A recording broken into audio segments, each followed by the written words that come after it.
आता ना आपण चेक करू की नाही बालाजी वेपर्सच्या पॅकेटमध्ये ना नेमकी किती पीस आहे. ठीक आहे, एक एक करून पीस मोजायचं आहे बरं का. पहिला पीस मोजू आपण आता. 1, त्याच्यानंतर आहे 2, त्याच्यानंतर आहे 3, त्याच्यानंतर 4, त्याच्यानंतर आहे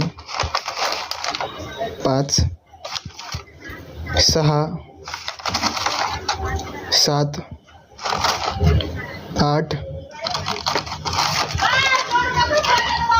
9, 10,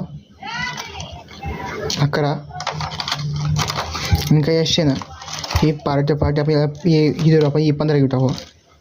त्याच्यानंतर हे घेऊ आपण, ही सर्वात मोठे म्हणजे 16 घेऊ. त्याच्यानंतर आता बघू उरलं आहे का नाही, 16 नंतर संपत आलं बरं का. आता 16 नंतर 17,